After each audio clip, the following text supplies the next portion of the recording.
primo, Félix Menor. Primera semana. Manuel sacó del bolsillo la llave de seguridad, la introdujo en la cerradura, y con bastante dificultad logró abrir la puerta. Maldijo por lo bajo. No entendía cómo una cerradura tan sofisticada podía abrir tan mal.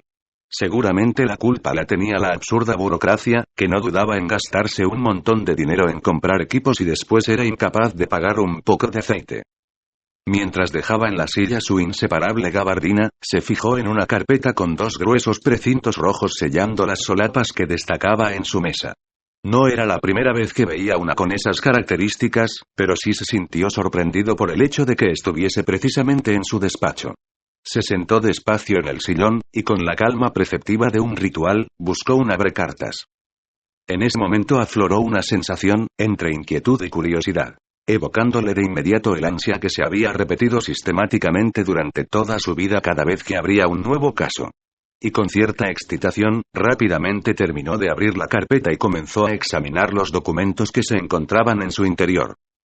Lo primero que encontró fue una escueta nota del secretario indicándole que debería hacer un informe, sin ninguna otra aclaración. El resto de la carpeta estaba compuesta por diferente documentación. Las primeras páginas mostraban un informe de la policía que relataba un asesinato. El sujeto, cuando salía de su casa a las afueras de San Sebastián, recibió un disparo en la cabeza que lo había matado al instante. Grapado a este informe constaba una copia de la autopsia, que resumía las causas de la muerte de forma breve y concisa. El proyectil entró por la frente, centrado entre los 2 ojos, atravesó toda la masa cerebral y salió por la zona de la nuca, causando una muerte directa e instantánea. El médico forense, ante la evidencia de las circunstancias, no había perdido más tiempo en dar muchos detalles sobre la muerte, y optó por finalizar rápidamente el informe.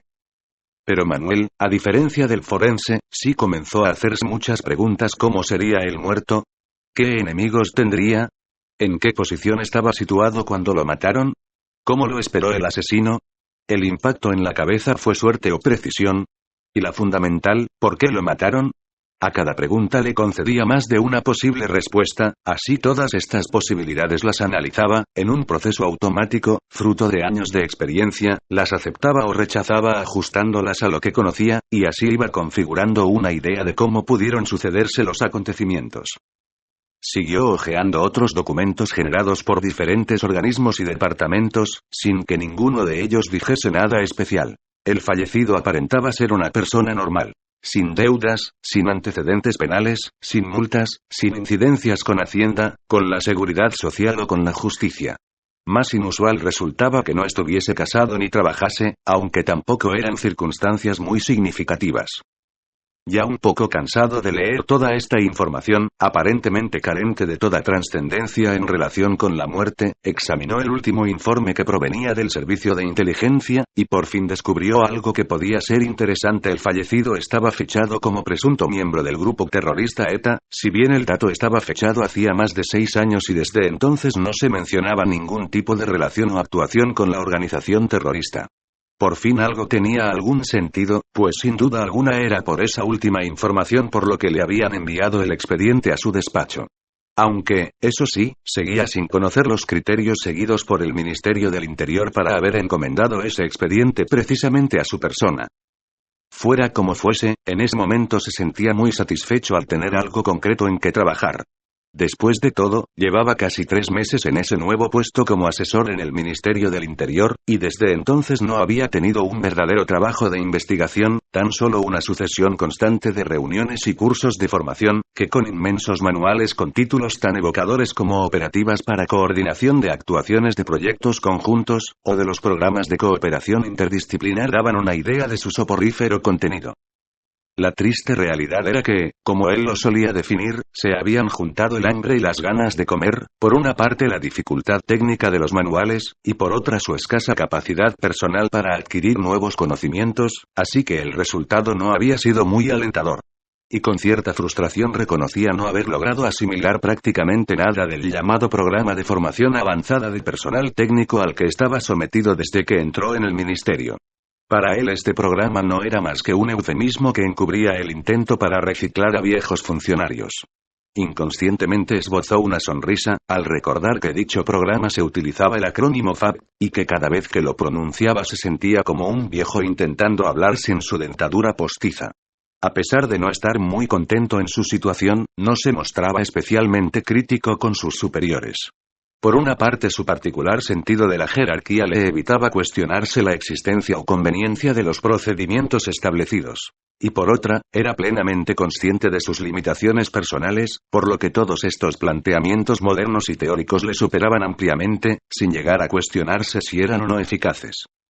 Ahora estaba ilusionado por tener por fin algo de trabajo sólido entre manos, pero quería engañarse, pues la nota adjunta al expediente expresaba claramente que examinase el dossier para emitir un informe preliminar, y en consecuencia la consideración de que tenía entre manos un verdadero caso de investigación era cuando menos exagerada.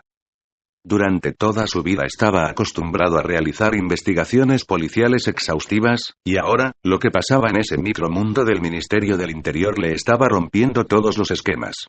Así, lo primero que había descubierto es que, cuando se ordenaba realizar una investigación, se intuía entre los funcionarios un especial nerviosismo, ante la posibilidad de que se exigiese resultado o algún tipo de responsabilidad.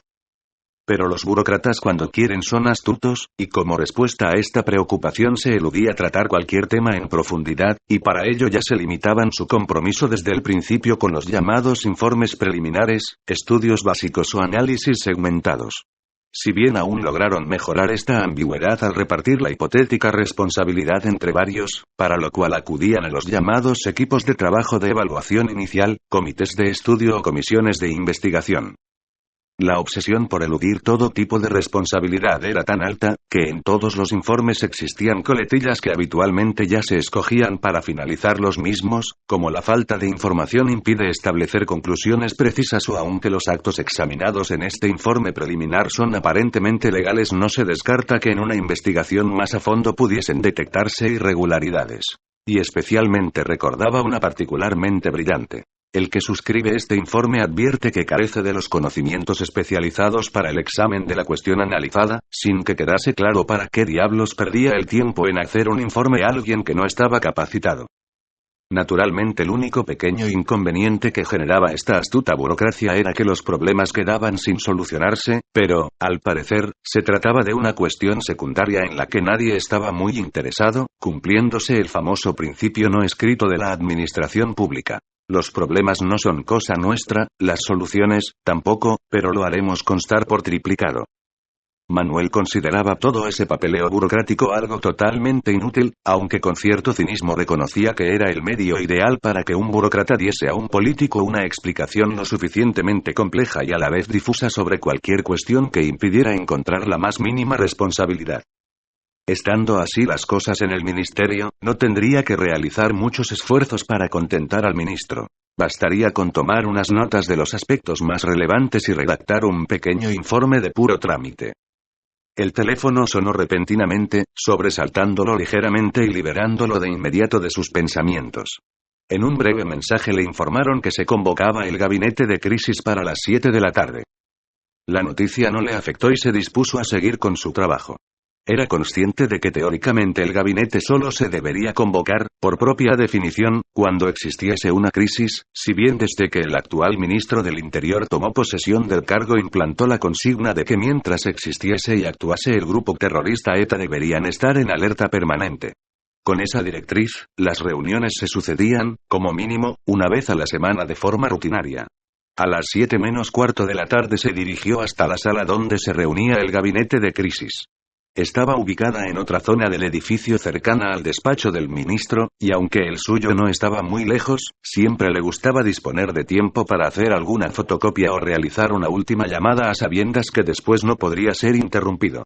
Mientras avanzaba por el pasillo, pensaba cómo en ocasiones se tiene una idea preconcebida totalmente errónea de cómo son las cosas así. La primera vez que fue llamado para asistir al gabinete de crisis, esperaba estar en medio de una gran sala llena de operarios y grandes pantallas de ordenador indicando las zonas del país críticas y el seguimiento de las operaciones incluso por satélite.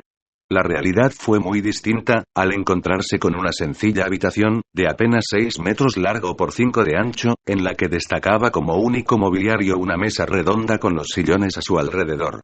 El propio gabinete se limitaba a un grupo de 7 personas: el ministro del Interior, el secretario del ministerio, él mismo como asesor, y 4 representantes de las fuerzas de seguridad del Estado: la Policía Nacional, la Guardia Civil, el Ejército, y el Servicio de Inteligencia, más conocido por sus siglas CSID. Su función se centraba en reunir toda la información disponible sobre una crisis, establecer estrategias y coordinar todas las actuaciones ejecutivas de las fuerzas de seguridad. A pesar de que a priori sus funciones resultasen bastante impresionantes, lo cierto es que su existencia pasaba desapercibida para los ciudadanos, y sus actuaciones siempre habían sido discretas. Tal vez, el gobierno no quería nunca dar sensación de crisis o, tal vez, los políticos deseaban atribuirse el mérito de haberlas resuelto ellos mismos. Cuando entró en la sala, se dio cuenta de que había llegado el primero, así que se sentó en el sillón que tenía asignado a esperar al resto. Como asesor le correspondía el asiento a la izquierda del ministro, a la derecha se sentaba el secretario, y el resto de los miembros ocupaban los 4 sillones en una media luna delante del ministro hasta completar el círculo de la mesa. Esta configuración había provocado que los pedales del ministerio, con su socorrido humor castizo, los llamasen los 7 magníficos o los caballeros de la mesa redonda. Pero toda esta imagen de poder no era más que un engañoso reflejo de la realidad, pues lamentablemente la propia composición del gabinete ponía en evidencia sus carencias. Lo lógico es que un país tenga estructuradas las fuerzas del orden en 3 niveles: el ejército para la defensa exterior, a la policía para el orden interior y a un servicio de inteligencia para controlar la información. Pero en España la situación era un poco más compleja, por no decir caótica. Por una parte estaba el ejército, aunque en cuestiones de seguridad ciudadana o terrorismo no tenía atribuciones, pues había tenido mucho poder y ahora no querían que se acercase a los ciudadanos. Después estaba la policía, la llamada Policía Nacional, pero en lugar de cubrir toda España solo lo hacía en las principales ciudades. Para las villas y pueblos se ocupaba otro cuerpo: la Guardia Civil, una reminiscencia histórica pero que seguía ahí, y además de forma compleja, pues tenía una estructura militar aunque ajena al ejército. Y en medio de todos ellos estaban en las ciudades la policía local, que dependía de los ayuntamientos con funciones de orden público pero también de seguridad. Y por si eran pocos, en los últimos años las comunidades autónomas habían creado sus propias policías autonómicas, que iban asumiendo funciones tanto de la Policía Nacional como de la Guardia Civil, pero sin llegar a reemplazarlas totalmente. Respecto al CSID, y dado que en cuestiones terroristas la Guardia Civil tenía muchas competencias y experiencia, esta mantenía su servicio de inteligencia independiente y en ocasiones superiores al propio CSID. Por si todo esto no fuese suficientemente complicado, este mare magnum de organismos y competencias generaba un cierto desconcierto y descoordinación, por lo que el gabinete de crisis tenía como primera misión intentar coordinar a todos estos grupos operativos. Y aquí ya empezaban los problemas, pues dados los enfrentamientos políticos entre los independentistas de las autonomías y el gobierno central, las policías autonómicas y locales no eran controladas por el gobierno central. Así que el sentido práctico se había impuesto y en realidad el ministerio no contaba con esas fuerzas locales y autonómicas, y solo se centraba en coordinar en el gabinete de crisis las que tenía bajo su control directo, es decir, la Policía Nacional, Guardia Civil, Ejército y CSID. Sus pensamientos se disiparon cuando a la sala comenzaron a llegar los diferentes representantes de las fuerzas de seguridad. Primero llegó el oficial del ejército, muy serio y distante, como si estuviese en otro mundo. Su lenguaje era muy técnico y en ocasiones difícil de seguir, centrado sobre todo en análisis estratégicos y tecnología militar. No mostraba ninguna tendencia política, aunque de espíritu claramente conservador. Todo en él se limitaba a un estudio de objetivos, medios y estrategias del modo más aséptico posible. Siendo consciente de que el ejército no tenía prácticamente ningún cometido en la lucha contra ETA, solo podía aportar planteamientos teóricos que apoyasen la estrategia de otras fuerzas. Después llegó el oficial de la Policía Nacional, era el más afable de todos. Con los superiores mostraba adulador y con el resto complaciente. No mostraba ninguna tendencia política, y siempre se adaptaba a la corriente mayoritaria y al menor compromiso, y a la vez evitaba oponerse frontalmente a ninguna cuestión. Era consciente de que sus actuaciones en materia de terrorismo eran muy limitadas y prácticamente se restringían a la vigilancia general y al control de detenidos, y al no tener una actuación directa en las detenciones, tendía a evitar asumir responsabilidades en ninguna operación. Unos segundos después entró el oficial de la Guardia Civil, mirando a todos directamente como indicaba su carácter duro y pragmático. Su lenguaje era seco al igual que sus acciones. Su tendencia política se resumía en el lema de la Guardia Civil: todo por la patria, y su filosofía se reducía en una sencilla premisa: para él estaban en plena lucha con el grupo terrorista ETA, y ni se planteaba la duda sobre la necesidad de golpearlos con todo lo que tuviese a su alcance. No en vano la Guardia Civil había sido el cuerpo con más muertos por los atentados de ETA. El último que entró fue el oficial de CSIC, su delgadez se acomodaba a su carácter reservado y discreto. De mirada observadora, no perdía detalle de todos los comentarios y de los gestos. Desde el punto de vista político, era un claro superviviente en la sombra. Él no estaba para dirigir ni para hacerse responsable, solo para obtener y analizar y, tal vez, para supervisar alguna maquinación oculta. El desarrollo de las reuniones era teóricamente simple: el ministro planteaba preguntas y problemas, y el resto presentaban informes y soluciones. La coordinación estaba a cargo del secretario, de la que se ocupaba de forma férrea y despersonalizada, tanto que llamaba a todos sus miembros por la fuerza que representaban y no por sus nombres o cargos. Los rumores comentaban que lo hacía para no perder el tiempo memorizando los nombres de aquellos que se ocuparía de César, pues los mismos rumores afirmaban que en su mano estaba César a cualquiera que trabajase en el ministerio excepto al propio ministro. Unos minutos antes de la hora prevista, por una puerta que daba directamente a la zona del despacho del ministro, entró el secretario. De unos 60 y tantos años, alto y delgado, cargado de hombros, con la cabeza sobresaliendo alzada como si fuese un ave rapaz. En silencio, con paso lento y cadencioso, se acercó hasta la mesa, ocupó su sillón, colocó la carpeta de los expedientes y finalmente levantó la mirada. Buenos días, señores. El ministro llegará dentro de unos minutos, en tanto les insto a que repasen los informes, comentó sin alzar mucho la voz, con el tono y las formas de quien sabe el poder al que representa. Manuel se sentía un poco nervioso por tener que presentar un informe ante el gabinete, y en ese momento todo eran inseguridades. Consideraba que no estaba al mismo nivel de preparación del resto de los miembros, sin duda más acostumbrados a este tipo de actuaciones técnicas. También era consciente de que la oratoria no era uno de sus puntos fuertes, lo que no le ayudaría mucho. Y lo más grave, le constaba que al ministro, aunque aceptaba la burocracia, en las reuniones no le interesaban las disculpas ni las frases vacías. Exigía siempre una información clara y concisa sobre el problema, lo que no sería posible a la vista de su escueto insieme. Su temor no era infundado, y recordaba una de las primeras reuniones en que estuvo presente.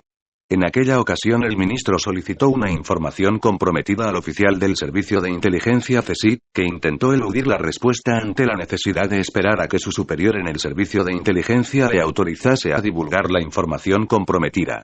Para su desgracia, el ministro se percató de la maniobra y reaccionó contundentemente cesando al oficial ese mismo día. Lo único discreto de esa jornada fue que el cese fue formalizado como una petición al CSIC de sustitución del oficial por otro que respondiese a la calificación necesaria para ese puesto. Con la lección aprendida, todos los presentes, incluido él mismo, procuraban evitar cualquier tipo de circunloquio o disculpa y no ocultaban la información o, por lo menos, aparentaban no hacerlo. Y aunque él no disponía de ninguna información reservada, temía que sus limitaciones expresivas se pudieran traducir como una falta de transparencia, y diese a entender alguna razón oculta. Con cierta nostalgia recordaba que en su antiguo puesto en la policía se podía ser franco y directo, e incluso utilizar tacos o cruzar insultos para acompañar algunas discusiones, de forma que a menudo las supuestas reuniones con sus superiores o subordinados se transformaban en auténticas broncas a gritos. Pero la sangre nunca llegaba al río, pues en el fondo las broncas solo servían como una válvula de escape y al final se mantenía una gran solidaridad corporativa, ya que todos eran conscientes de que formaban un equipo y que no se cortaría la cabeza a nadie por un error. Ahora las reglas del juego habían cambiado. Aunque aparentemente las relaciones eran mucho más educadas y corteses, subyacía, en cambio, un trato mucho más cruel en donde no existía ni el perdón ni una segunda oportunidad. Él se daba cuenta de toda esta situación y empezaba a contagiarse del nerviosismo contenido que detectó desde el primer día a todos los miembros del gabinete. Era la tensión que provocaba estar sometido a un estado de alerta constante que evitase cualquier tropiezo y les permitiese sobrevivir en ese puesto tan cercano al poder. De nuevo estos pensamientos se vieron interrumpidos al abrirse la puerta y entrar el ministro en la sala, e inmediatamente todos reaccionaron poniéndose en pie. Buenos días, dijo el ministro dirigiéndose a todos. A continuación se sentó en su sillón, gesto que fue seguido por todos. Bien, ¿qué asuntos están pendientes?, preguntó. El secretario, que era el encargado de reunir la información relevante y programar las reuniones, tomó la palabra. Señor ministro, en el orden del día figuran las siguientes cuestiones: las detenciones en el País Vasco francés, la ampliación de protección a las familias de los políticos en el País Vasco, el rearme de ETA y el informe sobre una muerte de un exmiembro de ETA. Conforme respondió en clara señal de que no deseaba introducir ninguna modificación.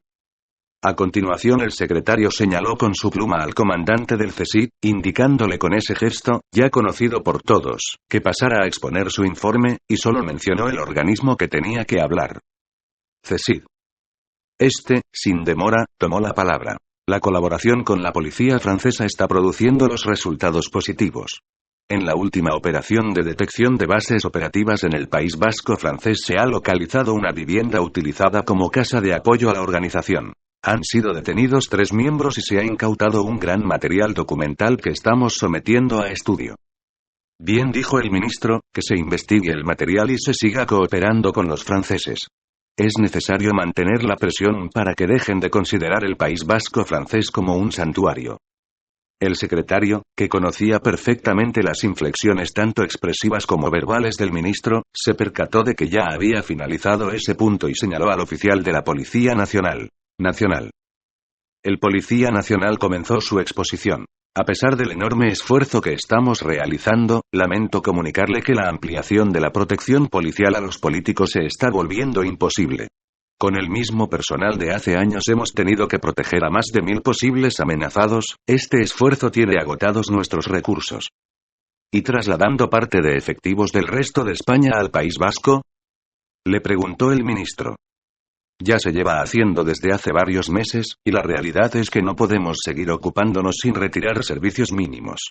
Además, la cobertura actual solo incluye a los políticos del País Vasco y Madrid, los del resto de España seguirían expuestos a cualquier atentado. El ministro pareció mirar al vacío unos segundos antes de hablar. Soy consciente de que estamos al límite de nuestra capacidad y de que con los recursos actuales no podemos dar respuesta a nuevas amenazas. La única solución es que los partidos se hagan cargo de financiar protección privada para los representantes que no gocen actualmente de escoltas. Prepare un plan de cooperación donde los agentes privados que se ocupen de dar protección reúnan los siguientes requisitos: que estén autorizados previamente por la Policía Nacional, que se sometan a las órdenes directas de esta, y que nos tengan informados de todas las actuaciones, incluidas las sospechas. En definitiva, quiero una coordinación total con esas personas. Manuel conocía que la insistencia del ministro en la coordinación no era baldía, pues ya se había producido algún incidente entre las fuerzas de seguridad y los agentes de protección privada contratados particularmente. Como todos iban de paisano y no se conocían, en alguna ocasión pensaron que se encontraban ante un posible atentado, iniciándose un intercambio de disparos. Por suerte, ninguna persona resultó herida, aunque sí quedó maltrecha la imagen del Ministerio del Interior. El secretario, cuando se percató de que el ministro había finalizado, dio paso a la intervención del oficial de la Guardia Civil. Guardia. El guardia civil habló con su voz seca y contundente. El rearme de ETA se está produciendo a pasos acelerados. El alto el fuego solo es una estrategia para acumular más fuerza. ¿Cómo es que no localizamos sus arsenales?, preguntó el ministro. Sí lo hacemos, pero mantienen un sistema de dispersión de almacenes de armas, basado en ocultarlos en pequeños zulos, lo que dificulta el incautar grandes cantidades en cada redada. Lo máximo que hemos llegado a capturar aproximadamente es un 15% de lo que estimamos que tienen. La realidad es que hay que contar con que ETA esté rearmada y lista para actuar con total operatividad en unos meses. Hay que actuar, tal vez no podamos quitarles las armas, pero sí detener a todos aquellos que puedan pertenecer a los comandos. Hay que aumentar los registros y las detenciones. El ministro negó con la cabeza antes hablar. Desgraciadamente no podemos actuar de esa manera. Ya sabe que no podemos entrar constantemente en las casas como si estuviésemos en una zona de guerra, y tampoco detener sin pruebas solo por una sospecha. Y menos aún tener detenidas a decenas de personas como supuestos terroristas por meros indicios. Además, ETA siempre ha tenido armas, esa no es una novedad. El problema es que están pasando a otro nivel mucho más peligroso. ¿Qué quiere decir con eso? Como usted ya sabrá, ETA mantiene 2 tipos de acciones violentas con búsqueda de víctimas. Por un lado, la realización de atentados perpetrados por uno o dos hombres armados usando sencillas pistolas para matar a corta distancia, como el tiro en la nuca, para lo cual es suficiente un reducido arsenal de armas que, además, resultan fáciles de conseguir. Y un segundo tipo de atentados está basado en el uso de armas pesadas o explosivos, con una mayor dificultad para conseguirlos. ETA prefiere este segundo tipo de atentados porque sus miembros corren un menor riesgo de detención, y además resultan más impactantes en el ámbito social. El rearme de ETA se está centrando exclusivamente en las armas pesadas y los explosivos, que es donde están más necesitados. Evidentemente, comentó el ministro, debemos centrarnos en limitar ese tipo de armas pesadas. Afectan gravemente a la imagen pública, pues los atentados con bombas o cohetes parecen implicar una mejor organización y capacidad de lucha. ¿Hay algo de lo que nos debamos preocupar especialmente? Hasta la actualidad solo nos consta que tienen explosivos como dinamita y goma 2. Y proyectiles de mortero y de lanzagranadas. Y aunque no es nada a lo que no estamos acostumbrados, son efectivas para atentados urbanos. Con estas armas pretenden alcanzar un abastecimiento para unos atentados continuados durante aproximadamente 3 meses. ¿Qué debo entender por atentados continuados? Antes de la tregua, su media era una acción terrorista cada mes y medio. Según la información incautada, su intención es reiniciar las hostilidades con una sucesión de 1 cada 3 días de forma continuada durante al menos 3 meses. El rostro del ministro se contrajo. Eso sería muy grave. Por la tensión social y el coste de vidas estaríamos ante un estado de excepción a nivel nacional. ¿Conoce cuáles serían los blancos? En concreto no, pero está claro que cualquier edificio o instalación emblemática que simbolice al gobierno. Aunque no se descarta otro tipo de objetivos, y hemos recibido información de que el grupo terrorista está buscando por todo el mundo armas más sofisticadas que los explosivos habituales. ¿Sabemos dónde están comprando las armas?, preguntó el ministro al oficial del CSID.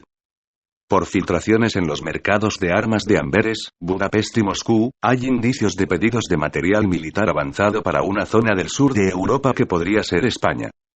Es muy genérico, pero céntrense en esa investigación, hay que impedir como sea que ETA disponga de armas pesadas especiales. El secretario le hizo un gesto, indicando a Manuel que era su turno para exponer el informe. Inspector.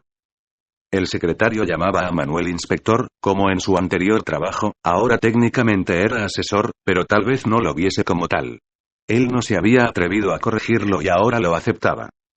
Manuel tragó saliva antes de hablar. Ha ocurrido una muerte de un antiguo militante de ETA. Se produjo por un disparo en la cabeza de un proyectil de fusil. Se desconoce quién pudo ser el autor y no hay testigos. El secretario hizo un gesto de disconformidad que Manuel captó perfectamente. Sin duda el informe era excesivamente conciso e incompleto y provocaría que el ministro tuviera que molestarse en pedir aclaraciones, lo que en efecto no tardó en suceder.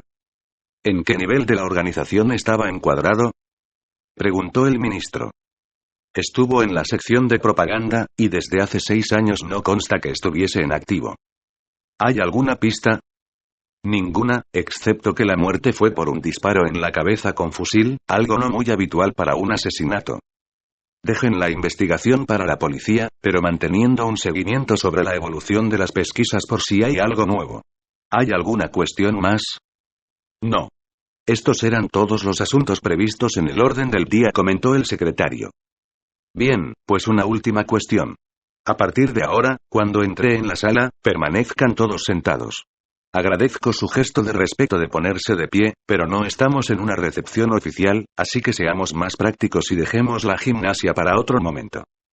Dicho lo cual, la reunión se daba por finalizada. Se levantó de su sillón y el resto hizo lo mismo. Manuel salió de la sala y, como ya era bastante tarde, decidió irse a casa saliendo directamente a la calle sin pasar por su despacho. No le hacía falta fichar en el control de personal, pues una de las supuestas prerrogativas de su cargo era que no estaba sometido a ningún tipo de control horario, aunque eso, lejos de ser un privilegio para trabajar menos, en realidad se trataba de un sistema establecido para no comprometer al ministerio. Al parecer, el problema radicaba en que su puesto exigía extraoficialmente estar disponible las 24 horas del día haciendo como mínimo jornadas de mañana y tarde, y seguramente nos les interesaba a los políticos que quedasen registradas esas horas extras ya que en algún momento alguien se las podría reclamar. Esta circunstancia le resultaba curiosa, pues no se trataba de una cuestión de falta de presupuesto, ya que su sueldo era considerablemente más elevado que el de cualquier funcionario, gozando además de numerosas prebendas por su cargo como teléfono móvil, gastos de representación y dietas sin un límite muy definido. Además, tenía derecho a otros privilegios como vehículo oficial, viajes gratis en primera, regalos de representación, un piso oficial de alto nivel, casa de veraneo y un sinfín más de supuestos lujos a los que él no encontraba ningún tipo de justificación, por lo que hasta el momento había renunciado a utilizarlos. Esa fue una de sus primeras sorpresas, pues lejos de recibir elogios por ahorrar costes, en el departamento de auditoría de costes le insistieron en que la renuncia no podía ser oficial para no crear un precedente incómodo, sin que le llegasen a explicar qué tenía de malo renunciar a supuestos lujos. Optó por seguir la corriente y se olvidó del tema. Más tarde se enteró de que el vehículo lo utilizaba un funcionario amigo del auditor, pero desconocía quién se había quedado con el piso oficial, con la casa de verano, o quién hacía los viajes con su presupuesto. Salió a la calle y tomó la acera de la derecha. Su casa estaba a unos 2 kilómetros del ministerio, y dado que no hacía ningún deporte, estimaba que en beneficio a su salud al menos ese recorrido debería hacerlo a pie cada día. El seco clima de Madrid le favorecía, y ajustando la ropa a la temperatura media, todo el trayecto se hacía llevadero en cualquier momento del año.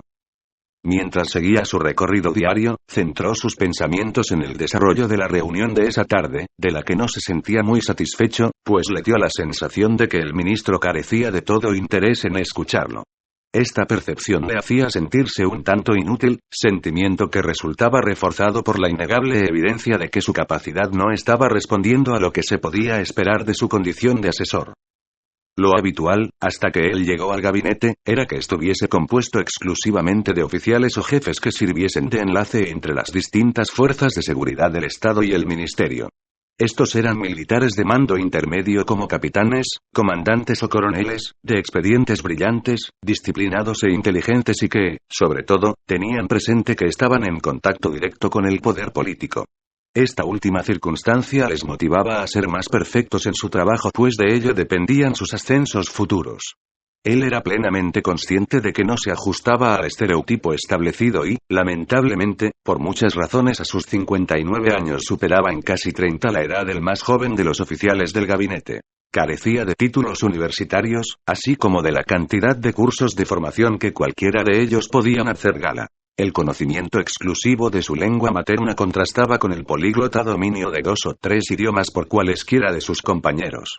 Y por si todo esto no era suficiente, su carrera profesional no destacaba especialmente, por no decir que a esos niveles era sencillamente anodina. Toda su vida laboral había discurrido como miembro de la Policía Nacional en la sección de investigación judicial que se ocupaba de todo tipo de delitos, y en su caso, especializado en asesinatos donde había alcanzado la categoría de inspector. Sus ascensos, como constaba en su ficha oficial, fueron conforme a las posibilidades de promoción interna, que no era más que el eufemismo habitualmente utilizado cuando no había sido promocionado de manera especial. Él prefería creer que todo había sido una cuestión de suerte, ya que su experiencia investigadora se había centrado en resolver crímenes comunes que lo habían alejado de los éxitos policiales en operaciones más relevantes como la lucha contra terrorismo, la droga o las mafias. Era, en todo caso, consciente de que existían otros elementos menos aleatorios como contactos o amistades que impulsaban a compañeros suyos a puestos más relevantes, si bien él nunca tuvo la habilidad, el ánimo o la oportunidad de utilizar este tipo de recursos para intentar promocionar su carrera. A pesar de no haber tenido una trayectoria profesional de meteóricos ascensos y medallas, se sentía bastante satisfecho. Tal vez porque le gustaba lo que hacía, o bien porque lo que hacía le había llegado a gustar. Lo que en todo caso no debería tener mucha importancia. Y desde hacía varios años ya no buscaba explicaciones al sentido de su profesión, pues había llegado a la conclusión de que, después de todo, no iba a cambiar su vida, por lo que había decidido que era inútil seguir con esas reflexiones existencialistas. La clave del equilibrio, como a él le gustaba llamar, consistía en considerar su profesión no como un trabajo, sino como un reto cada vez que se enfrentaba a nuevo caso. Desde luego que todos los casos no eran iguales, los crímenes pasionales eran fáciles de resolver, pero cuando el móvil no estaba claro, era entonces cuando todo se complicaba. Se convertía para él en una obsesión hasta que lograba resolver el caso. A pesar de su casi anodina vida, se consideraba un privilegiado porque le apasionaba su trabajo. Y no porque le gustasen las muertes o mantuviese una cruzada contra el mal, sino más bien por el afán personal de descubrir a un asesino oculto en medio de la sociedad. Ese interés por la búsqueda de la verdad y por atrapar al culpable se había convertido con el tiempo en el fin de toda su vida. Y después de todo, dentro de su micromundo de la investigación criminal era un reconocido inspector, pues tenía la fama de ser minucioso y muy constante, y por tanto respetado, tanto por los subordinados como por los superiores. Y precisamente por el equilibrio entre su profesionalidad y su falta de ambición no tenía enemigos.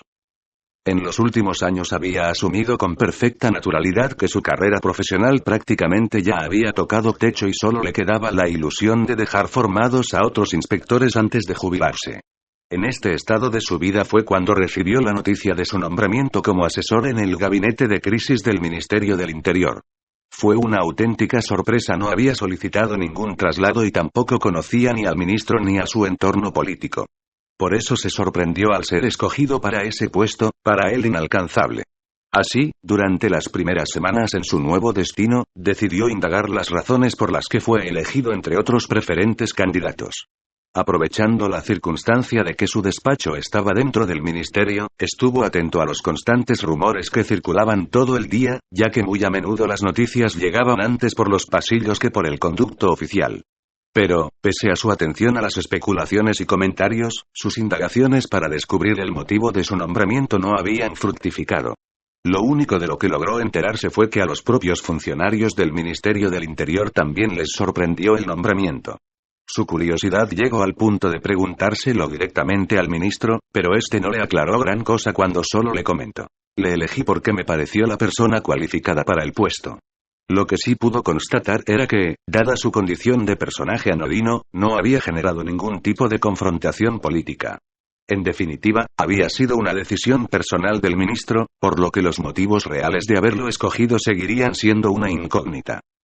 Sumido en estos pensamientos había llegado hasta el portal de su casa. Dejó a su derecha el ascensor y se dirigió a las escaleras, para subir andando 3 pisos y completar su ejercicio diario. Segunda semana. Había transcurrido una semana sin nada especialmente relevante cuando fue convocado a una nueva reunión del gabinete. No tardó mucho en comenzar a sentirse nervioso, pues era la primera vez que tenía un expediente propio, y aunque era consciente de que el ministro desvió la investigación a la Policía Nacional, tal vez podría deducirse que él debería seguir al tanto de la investigación. Para solventar esa duda, decidió solicitar la ayuda del secretario, que sin duda tendría la respuesta a la planificación de la reunión. Llegó hasta el despacho del secretario, y como la puerta estaba entreabierta, sin llamar pero anunciándose con unos buenos días, avanzó hasta aproximadamente 1 metro, y aunque éste se percató y alzó la vista, siguió en silencio sentado ante su mesa observándolo, esperando a que le comunicase el motivo de su presencia. Desde el primer día se dio cuenta de que su situación era un tanto delicada, pues como asesor del ministro su único superior era el propio ministro, por lo que el secretario no tenía ningún tipo de mando directo sobre él. Cuestión diferente era el respeto y temor que imponía el secretario en todo el ministerio. Por todos era conocida una frase suya que decía algo así como: por mi despacho ya han pasado 4 ministros, y yo seguiré aquí cuando éste se vaya. Desde el sillón, el secretario lo observó con la mirada, era fría y distante, con su rostro serio y contraído que parecía resistirse a expresar ningún sentimiento.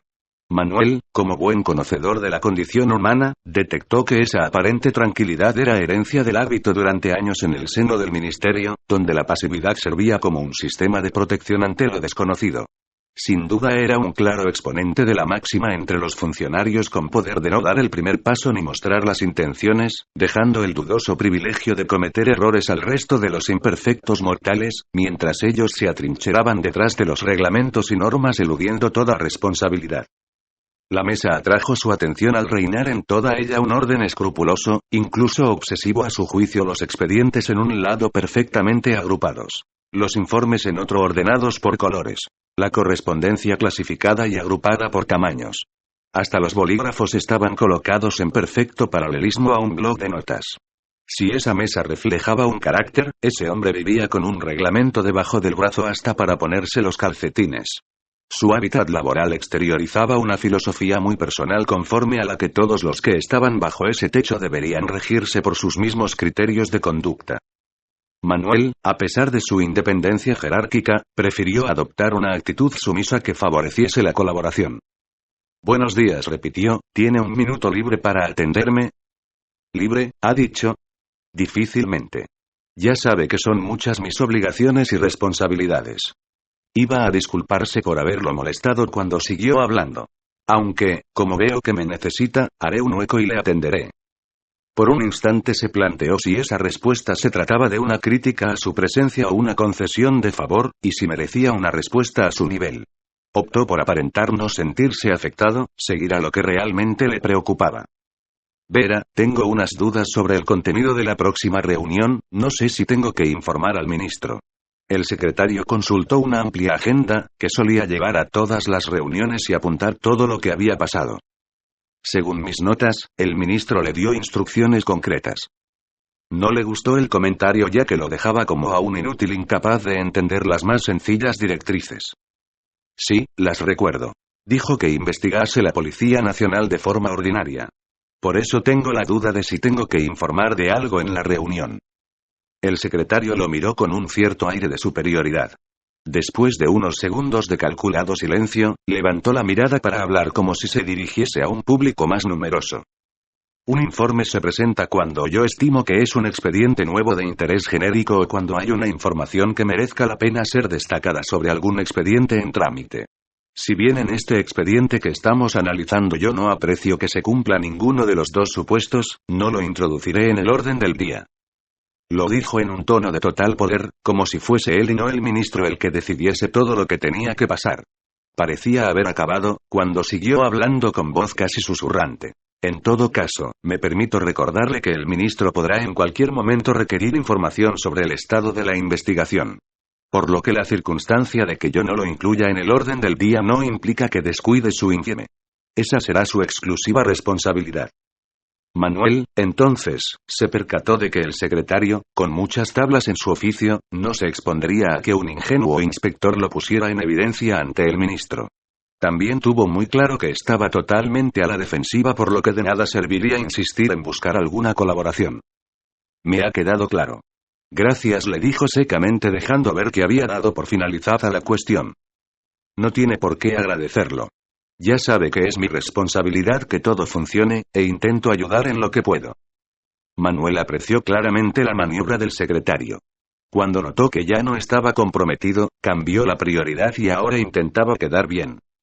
Entonces será mejor que siga trabajando, le dijo secamente, dejando entrever de nuevo que el tema no daba para más.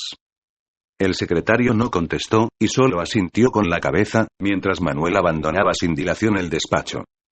Mientras caminaba por el pasillo recordaba la hipócrita conversación que acababa de tener, lo que hizo que sintiese de nuevo que, frente a todas las apariencias externas, este no era su mejor destino. Al entrar en la sala de reuniones del gabinete, observó con cierta sorpresa cómo todos permanecían callados, centrados en examinar los informes y en consultar las notas de sus expedientes. Era una situación extraña ya que habitualmente solían estar bastante relajados aprovechando la espera para comentar diversas informaciones tanto del propio trabajo o en torno a las noticias del día. Ese ambiente tenso necesariamente implicaba que tenían algo serio entre manos. Pensó en preguntar el motivo de tal concentración, pero lo único que conseguiría sería poner en evidencia su ignorancia. Optó por sentarse e imitar al resto en su conducta examinando su propio expediente, como si tuviese algo serio que revisar. Transcurrieron unos minutos hasta que llegó el ministro, que los saludó brevemente, y todos, obedeciendo las últimas indicaciones, permanecieron sentados. El secretario tomó la palabra para presentar el orden del día. Hoy solo se analizarán las próximas acciones programadas por ETA. El resto de los informes quedan pospuestos, y señaló con su pluma hacia la derecha, en dirección al oficial del CSIC. CSIC, dijo secamente. Durante una semana se han estado analizando los documentos y planes incautados a ETA obtenidos en la redada de la policía francesa de la semana pasada. Y se ha detectado que planean un próximo atentado de gran envergadura y han fijado como objetivo la Casa Real. Para preparar la operación están recabando ayudas del este de Europa, aunque se desconoce de qué tipo de ayuda se trata. ¿No existe ni un solo indicio?, preguntó el ministro. Definitivo, no. La información que se puede aproximar indica que contarán pronto con la ayuda definitiva de 8 eurogallos. Desgraciadamente nuestras fuentes no indican ningún armamento, de agente, asesino, grupo militar o secreto. Ni siquiera sabemos si es una verdadera clave o un nombre sin sentido. Podría tratarse incluso una pista falsa. El oficial del ejército tomó la palabra. Podríamos estar no ante una clave oculta sino ante tan solo un error. Si no he entendido mal, la palabra clave a buscar es urogallo. El oficial del CSID asintió confirmando la información. Sí, el informe habla de 8 urogallos. Pues bien, la traducción al inglés es Grouse. Casualmente en la OTAN se utiliza este nombre para identificar un misil ruso. He pensado que tal vez los miembros de ETA, al traducir una comunicación con el extranjero, supuestamente en inglés, también optaran por traducir el nombre en clave del misil. «Un misil», exclamó el ministro. ¿De qué clase? El oficial pertenecía al ejército del aire, por lo que no le costó trabajo describir el tipo de misil. El Grouse es como se conoce simplificadamente al SA-18, según la denominación OTAN, o Igla 9K-38 según la denominación soviética, donde es fabricado. Se trata de un pequeño misil tierra-aire que puede ser transportado y lanzado por una sola persona. Básicamente tiene capacidad para abatir a un avión a reacción o helicóptero en vuelo a baja cuota. ¿Qué más sabe sobre esa arma?, preguntó el ministro muy interesado, a la vez preocupado. Se trata del sucesor del conocido SA-7 O'Reilly, que fue el primer misil tierra-aire portátil fabricado a partir del año 1968. Adquirió fama al utilizarse masivamente en la guerra árabe-israelí del Yom Kippur en 1973. Y resultó tan eficaz que fue causa de numerosos derribos, obligando a la aviación de Israel, que es una de las mejores del mundo, a replegarse lejos de su radio de acción. El SA-18 es una versión mejorada, con mayor alcance, velocidad y precisión. Mide aproximadamente 1,5 metros y pesa 25 kilos, 14 el lanzador y 11 el misil. Es un arma moderna que hasta hace unos años solo estaba disponible en la Unión Soviética y países muy afines. Ahora no hay tanto control y es accesible en el mercado negro a cualquier comprador que esté dispuesto a pagar por ella. El oficial de la Guardia Civil tomó la palabra. Estamos hablando de un arma sofisticada que nunca ha utilizado ETA, y que sin duda tiene un elevado coste de adquisición. Tal vez se trate de una coincidencia o de una mala traducción. Ante la incertidumbre, interrumpió el ministro, no podemos desechar que se trate de un envío de misiles. Y teniendo en consideración que ese tipo de arma es potencialmente muy peligrosa, actuaremos como si fuese una amenaza confirmada. ¿Cuándo la piensan adquirir y utilizar? El oficial del CSID volvió a tomar la palabra. Desconocemos cuál es la fecha establecida, aunque disponemos de indicios de que la operación de compra ya está en marcha. Incluso nos consta que ETA dispuso el envío de una gran cantidad de dinero al extranjero, por lo que podemos suponer que la operación ha sido cerrada. ¿En cuánto tiempo estarán los misiles en España? El oficial del CSID permaneció en silencio unos segundos antes de contestar, como dudando. Resulta imposible saberlo. Necesitamos una estimación, insistió el ministro. Conforme a las transferencias bancarias que hemos detectado en una de las empresas que utiliza ETA como tapadera para realizar las compras, se ha confirmado que hace 15 días se formalizó el pago. A partir de ahí el intermediario tuvo que buscar las armas y efectuar la transacción, operación que duraría por lo menos una semana. Después el traficante tendrá que enviar las armas a España, y dependiendo del medio que utilice, podrían llegar en un período de entre una semana y un mes. Si las armas estuviesen en Hungría, las enviaría por camión y tardarían solo una semana. Aunque si fuese desde Ucrania y las envía en barco por el Mar Negro, atravesando el Bósforo y el Mediterráneo hasta Barcelona o Valencia, podría tardar un mes. El ministro movió la cabeza de un lado a otro, antes de hacer el comentario. O sea, que en el mejor de los casos, un mes. En el peor, una semana. ¿Qué posibilidades tenemos de interceptarlas? Dado el reducido tamaño de los misiles, desde el punto de control de aduanas resulta prácticamente imposible. El tráfico de camiones es tan elevado en la frontera francesa que impide su control, y si presionamos en las inspecciones podrían percatarse y suspender el envío. Además, resultaría una situación insostenible para el tráfico internacional, pues supone someter a un examen de camiones que llevan 30.000 kilos para encontrar un paquete de solo 30. Respecto a la entrada por los puertos, debido al enorme volumen de mercancías que se manejan, el control se hace muy difícil. La única posibilidad real que tenemos es localizar con precisión el medio de transporte, si bien para ello necesitaríamos información del extranjero. Imaginemos que no podemos evitar que lleguen, comentó el ministro. ¿Podrían utilizar esos misiles para un intento de asesinato de Su Majestad? Parece totalmente previsible, ya que el objetivo de dichos misiles son los aviones, así que lógicamente intentarían interceptar un desplazamiento en vuelo, si bien para eso ETA tendría que saber dónde y cuándo atacar. El ministro siguió moviendo la cabeza de un lado a otro. Desgraciadamente no es difícil. Los desplazamientos de Su Majestad en el territorio español se realizan habitualmente en coche o helicóptero, en el resto de los viajes al extranjero o a la isla siempre va en avión. Los destinos pueden permanecer en relativo secreto para un profano, pero no para alguien que esté al tanto de la agenda real de actos oficiales. El punto de despegue suele ser el aeropuerto de Barajas, ya que es el único cercano. Pero hay que contemplar todas las posibilidades. Si no pueden atentar contra el transporte del rey, ¿preverán derribar algún otro avión? Que tengamos constancia, no. Solo un transporte del ejército o de un avión de representantes del gobierno sería admisible como supuesto blanco alternativo. ¿Está seguro? Completamente. ETA selecciona sus blancos, y no se puede permitir el lujo de atentar contra un vuelo regular lleno de civiles.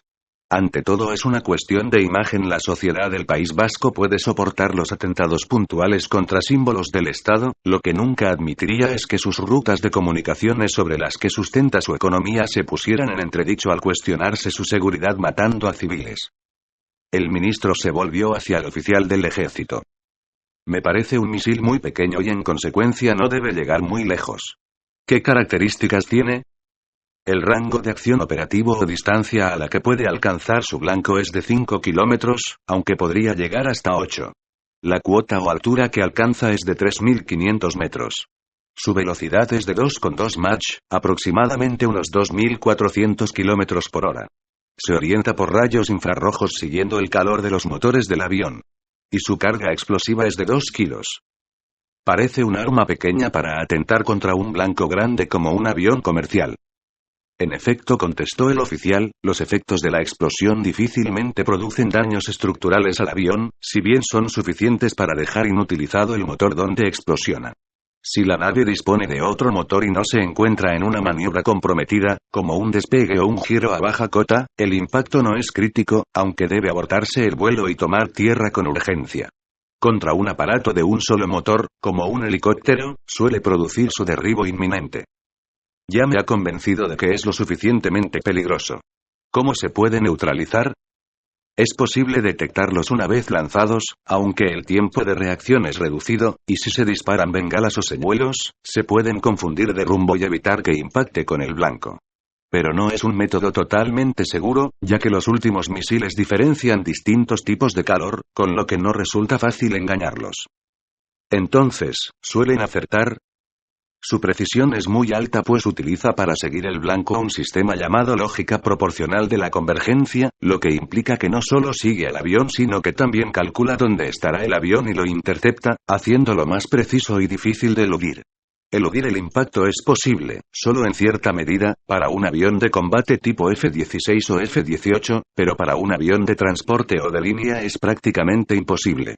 Resulta un blanco mayor, más lento y con casi nula capacidad de maniobra de evasión, además de carecer de medidas antimisiles. Veamos, dijo el ministro concentrado en una idea, si los terroristas digamos que se sitúan a 3 kilómetros del aeropuerto de Barajas y disparan 4 misiles contra un avión tipo DC-10 o Boeing 727, dotado de 2 o 3 motores, ¿es posible que lo derribasen? Todos sabían que, aunque el ministro no conocía técnicamente los aviones, tenía muy buena memoria y era capaz de recordar detalles aparentemente sin importancia, como el modelo de un avión o el número de motores que lo impulsaba. Sí, contestó el militar, es muy probable un derribo. El nivel de precisión de este misil es de un 40% para un caza, lo que implica que, aproximadamente, es de un 95% para un reactor comercial.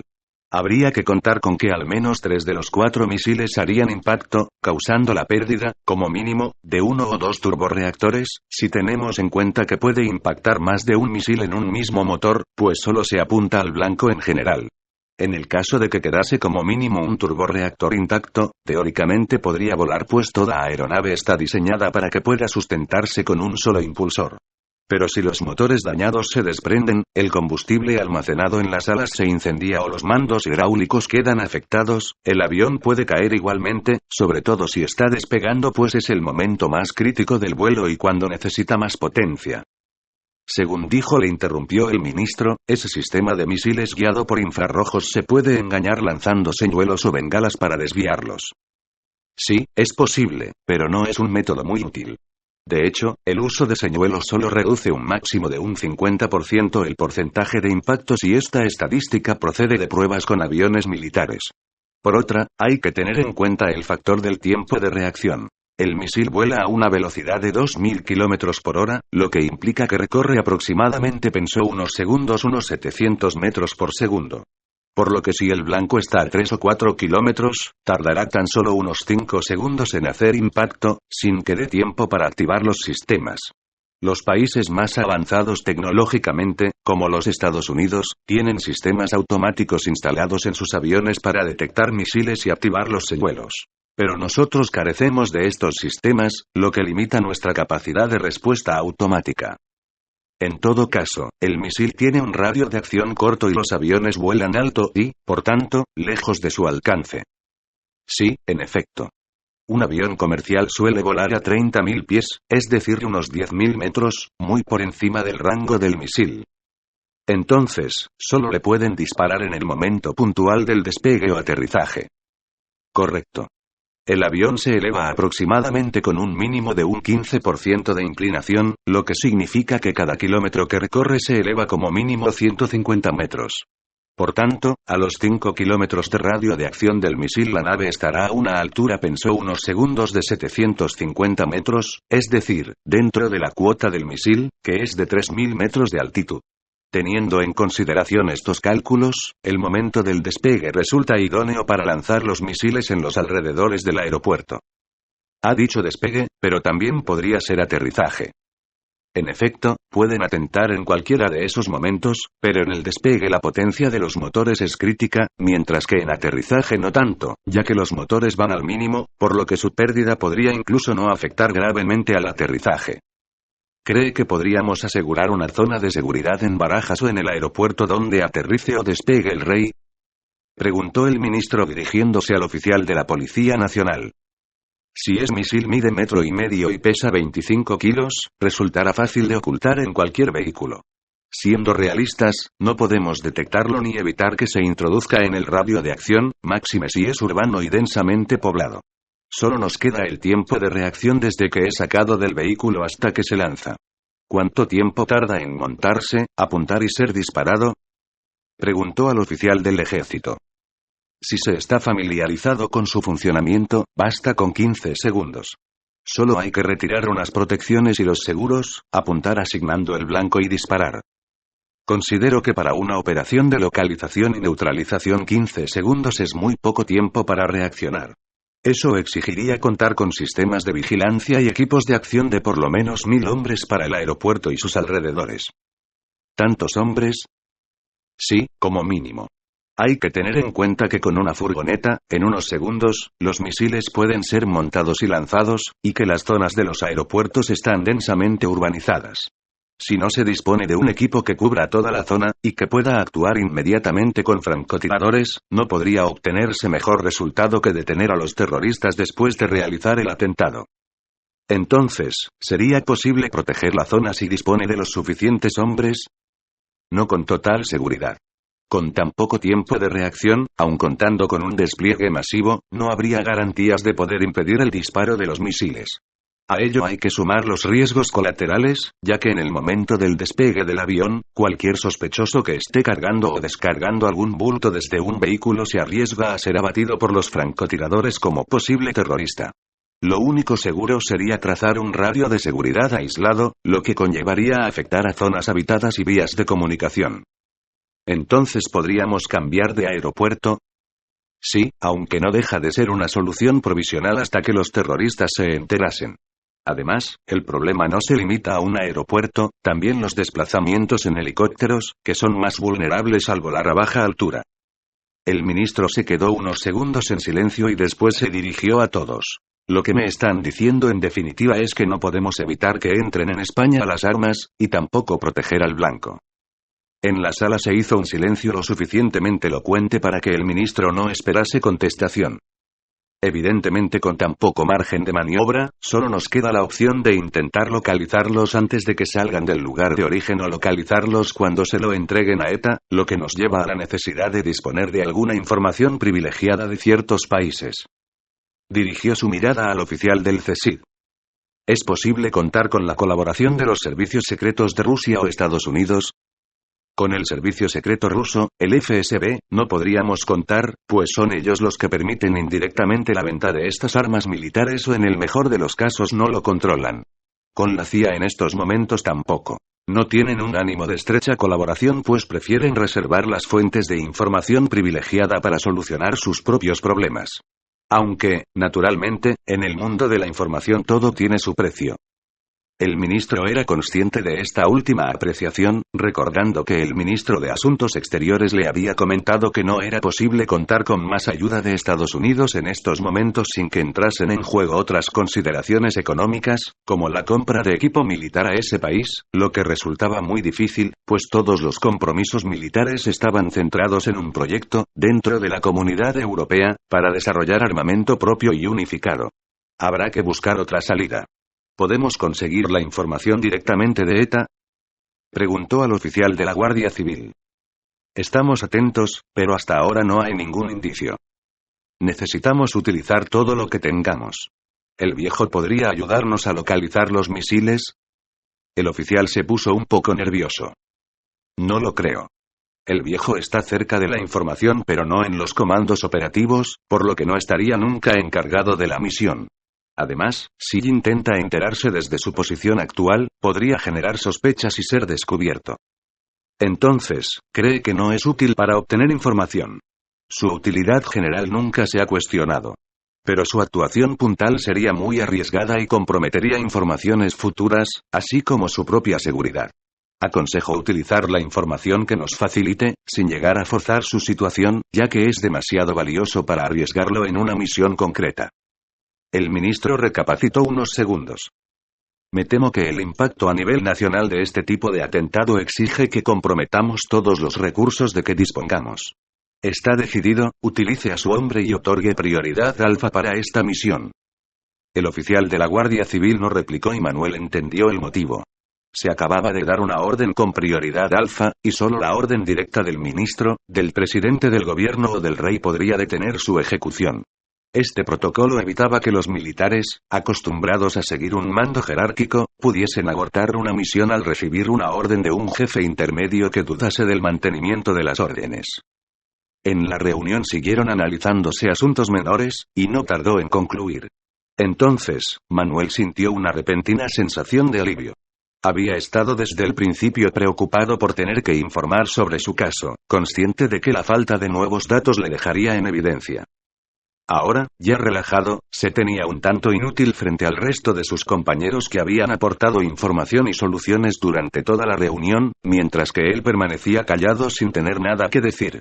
Y lo que era peor, todos parecían estar enterados de los planes de ETA, de los nuevos misiles incluso de un tal viejo, mientras él permanecía ignorante de todo lo que ocurría a su alrededor. Todos en la sala se levantaron disponiéndose a abandonar la sala. Manuel aprovechó ese momento para acercarse al oficial de la Guardia Civil. Ayúdame a despejar una duda. ¿A quién os referíais con el viejo? La cara del oficial se contrajo. Esa información está catalogada como alto secreto, no puedo comentarla sin que estés autorizado. Manuel no se esperaba la negativa y no pudo ocultar su sorpresa. Tranquilo, hombre, estamos en el mismo equipo. Lo siento. Tengo órdenes, son categóricas respecto al protocolo de confidencialidad del viejo, y no incluye ninguna excepción. Desde luego, si consigues una autorización del ministro no tendré ningún inconveniente en informarte. Durante unos segundos se quedó pensativo. Asimiló con rapidez que eso del protocolo de confidencialidad equivalía a alto secreto. También pensó en imponer el peso de su cargo, y solicitar la autorización, pero consideró que si hasta la actualidad el ministro no había contado con él, no gozaría de mucha justificación su interés por un alto secreto, así que sería mejor no mover el tema. Mejor déjalo, era solo por curiosidad, realmente no lo necesito para mi trabajo. Se despidieron y, mientras se alejaba por el pasillo, pensaba que difícilmente se podía integrar en su puesto si todos le ocultaban información. El resto de la semana permaneció bastante tranquila hasta el viernes. Sobre las 10 le entregaron un fax con la noticia de un asesinato y, de nuevo, con una breve nota del secretario para que emitiese un informe. Su imaginación comenzó a hacerse una composición del lugar e imaginarse cómo había ocurrido. La arquitectura del edificio evidenciaba que no tenía más de 20 años, aunque su aspecto avejentado, con la pintura descascarillada de la fachada, aparentaba mostrar más de 50.